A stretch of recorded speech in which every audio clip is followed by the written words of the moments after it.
When I launched my podcast back in May of 2020, I literally launched to an audience of no one. So what I did was I went to the Apple Podcast app and I left my podcast a review. And then I took my husband's iPhone and I left my podcast a review again. And that was it. That's how I started. That was my huge, big launch strategy for launching my podcast back in May of 2020. Well, fast forward 3 years and I now have a top 0.5% ranking worldwide podcast, which is crazy for me to say because it's not like I'm a household name. It's not like I'm popular by any means, but I have a very successful podcast. That is honestly the single way that I grew my podcast because I focused so heavily on it. So today I want to share with you the 5 phases of building my podcasting empire, I guess we could say. So let's do this.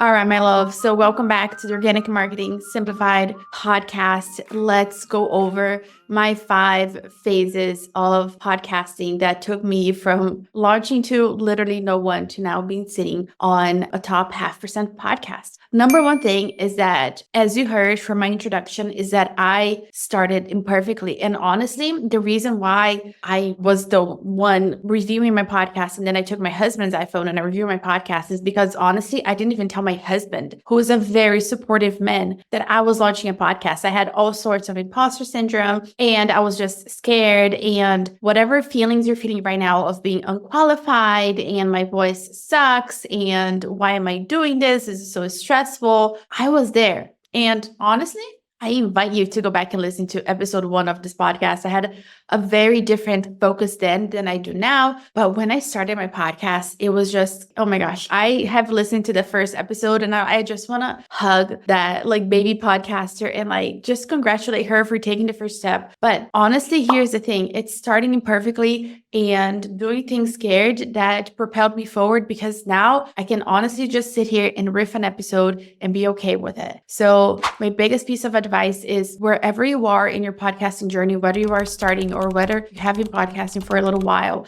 and you want to bring more of your personality in, or you want to try something and you're scared about it, you're not sure, maybe you want to pivot your podcast and you're feeling scared, allow yourself to actually go there and let's write down some worst case scenarios and let's think about if the worst case scenario comes to be, what can we do about this? Because you may find that it's actually not that bad. And it's when you take those like bold, scary moves that you actually see growth. So that's my number 1 tip.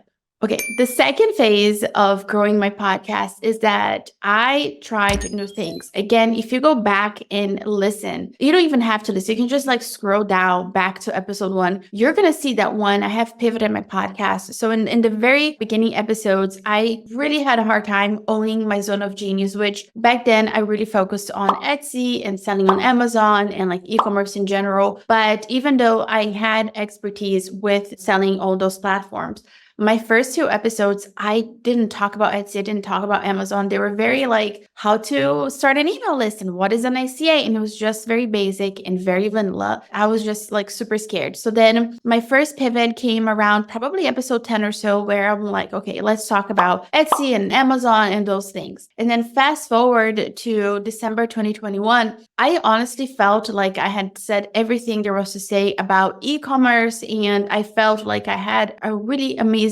podcast and the advice that I was sharing was very different from what everybody else was sharing in the space, but it wasn't fulfilling my soul anymore. So it came time to pivot. And by the way, there was another pivot between 2020 and 2021. I started off as a beginner mom boss, and then I went to the e-commerce mama, and then I became the fruitful mama. I've pivoted and I didn't even stop there because after the fruitful mama came the organic marketing queen. And that was just like, I was going through a phase and I don't know what happened. My emotions got the best of me. And after like a month of being the organic marketing queen, I really hated it. And I was like, what was I thinking? This was really dumb. But the beautiful thing is that it eventually led me to Organic Marketing Simplified, which I love this brand. I think really encapsulates me because even when you go back to the very beginning of my podcasting journey, I had always been talking about SEO and organic growth and all those things. things because those are things that really are my zone of genius and things that I'm passionate about. But again, it's because I allowed myself to pivot and I tried new things. And I was always, of course, within the same realm. So my podcast was always in the business,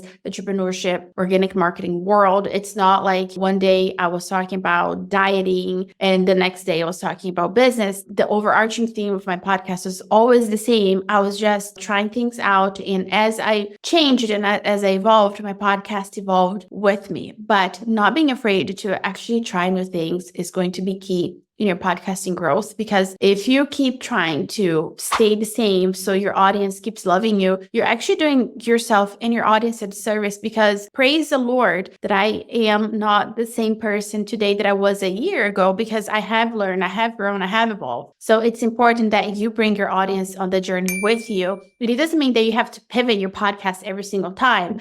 But as you grow and expand, don't feel like you have to modify yourself and put yourself in a box, and you cannot talk about new and improved things just because you feel like you have this audience that you can never ever change. So allow yourself to try new things. Phase number 3 was something that I honestly did throughout my podcasting career. Whether I was the beginner mom boss or the e-commerce mama or, Organic Marketing Simplified, again, referring back to trying new things, I optimized new things too. So I would try something new. And when I found my footing and something was working, I would then go ahead and optimize the thing that was working. So even if you go back to this podcast, you will see that there were times that I did 1 episode a week. Then I did 3 episodes a week. I did 2 episodes a week. I have done 5 episodes a week, Monday through Friday, for stretches at a time. I've tried it all. And I can tell you that by optimizing and studying and looking at the data, that once a week actually surprisingly works the best for me. But that was the biggest thing, is that I wouldn't have found that out if I wasn't constantly optimizing my podcast. Again, this goes back to just having this kind of scientific researcher mindset where you're, in a sense, trying to be detached from the outcome, which is very hard and it's very difficult for me too, because I'm a human being and I want everything that I put out to be amazing and for everything to work. But it's because there are the times that I am able to walk away and just have this bird's eye view on my business and be objective about what's working, what's not working, and letting go of the things not working, even though I want them to work, and actually focusing my energy on the things that are working, that I have been able to grow my podcast. So phase 4 is optimizing. And by the way, phase 4 never really ends, because again, going back to point number 3, phase number 3 is that you are always growing, you are always expanding. So as you grow, as you expand, and as you start to gain more knowledge, that is going to transfer over to your podcast too. So it's a beautiful thing to always be optimizing and to always be trying new things. Alrighty, phase 4 of growing my podcast is visibility. So in the beginning of my journey, I really just focused on staying on my lane and putting my head down and working. And of course, you're going to hear me say the word SEO, because SEO has always been a part of my journey. But it was really sitting down and focusing on those keywords, optimizing those keywords, that I was able to grow my podcast. And I can tell you right now, the social media had nothing to do with that growth whatsoever. While now I am dabbling in the social media world and I'm trying some new things, my growth from 0 to top 0.5% podcast was completely away from social media. I never once really used social media to promote my podcast. I was never one of those people. It just really grew organically from the podcast, from using those keywords. And I was just super hyper focused on making my podcast work, because I understood very early on that a podcast will grow inside of a podcast, because podcast listeners listen to podcasts. So praise the Lord that I did not waste time trying to do all these things and fiddle with social media when I was trying to grow my podcast, which, by the way, that phase never really ends. I am always trying to grow my podcast, and I am always trying to get more visibility to my podcast. But from launching my podcast to an audience of 101 to a top 0.5% podcast, it all happened organically because of really juicy SEO, really juicy keywords, understanding my audience, and not really focusing on social media media because I really feel like social media would actually have distracted me from the main goal. Because when you think about life, real life, like I'll share me as an example. I am a mom of two very energetic kids. My kids are homeschooled. I am currently pregnant with my three. My husband and I, for some reason, like to move around a lot. I have lost count of how many countries around the world we have lived in. So we live a busy life. So if I was stretching myself, trying to grow a podcast, but also focusing on Instagram and then TikTok and then LinkedIn or whatever, I would have lost sight of what's actually important, which of course my family comes number one, but I have to support said family. So then the business is number two, right? It was because I was able to really focus in and focus on the podcast in the beginning of my journey, even when I didn't see growth, or even when I did a pivot and then my download numbers plummeted because people didn't like the direction that I was going with my podcast. I stayed committed and I might have freaked out for a minute or two. It's remembering that you can always trust God, that if you surrender to Him, good things will come. So while phase 4 visibility has always been part of my podcasting journey, maybe not at the beginning. At the beginning, I kind of wanted to not be found. And it was weird for me when people would email me and tell me that they listened to my podcast. It was really strange. But as I grow and as I evolve, I keep focusing on visibility more and more. And the way that I do that is because of phase 4, because I'm always optimizing what's working.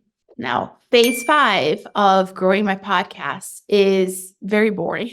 And it is rinsing and repeating what's working, because let me sidetrack here for a second and actually say that it's very easy for me to have a ton of ideas and for me to want to implement all of them. Like, for example, the first time that I heard about Lemonade, which I don't even know if this platform is around anymore, but it was really hot around, I want to say May 2023. And I really felt like, oh my gosh, I am like one of the first people to hear about this platform, and I'm going to get on and I'm going to see the growth that people saw back when they started their Instagram account in like 2010, whatever. And I got on the platform, I had a whole plan, and like, I think I posted once or twice, and I'm like, okay, this is not for me. So thank God that I have this ability to see what's going to work, what's not going to work very fast, because there was just something going on with the platform that I'm like, okay, this really is not for me. It's just a shiny object. So it's because I focus on what's working and I rinse and repeat what's working and I keep optimizing that I was able to get here today. The overarching thing that you can see in these 5 phases is that I stay committed. Listen, there was a point in my podcasting career towards the beginning of my journey. I think it was episode 25 or maybe it was episode 50. I was celebrating this huge milestone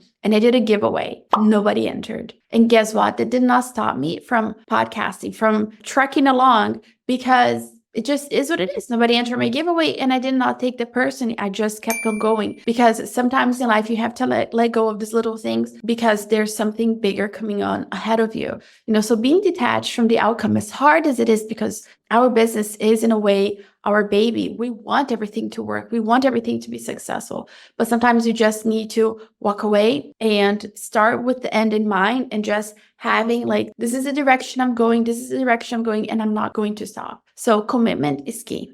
Now, because I'm all about sharing the journey, I actually highly recommend that you go back and listen to episode 203, where I actually talk about how I had become a top 1.5% podcaster back then. So you can see the journey, so you can see the difference, so you can even see how I have changed, because I think it's important to normalize all that you are going to change, that you are going to expand. And praise the Lord, that is a beautiful thing, because that means that you are growing, that you're learning more, and that the path ahead is beautiful. And next week, we're taking a turn and we're talking about Canva templates for podcasters. And I'm so excited to share this podcast episode with you, because we all know Canva is amazing, but how can you as a podcaster actually leverage Canva to your advantage? So we're going to go over all the ways that you can use Canva to really blow up your podcast. And you might be thinking, how can Canva help me with my podcast? Well, obviously, this is in the realm of branding, which is super important. And it's a huge piece of the podcasting puzzle. So make sure that you subscribe to the podcast. And until next time, may you find God's love, grace, mercy, and peace. And I'll see you then. Bye.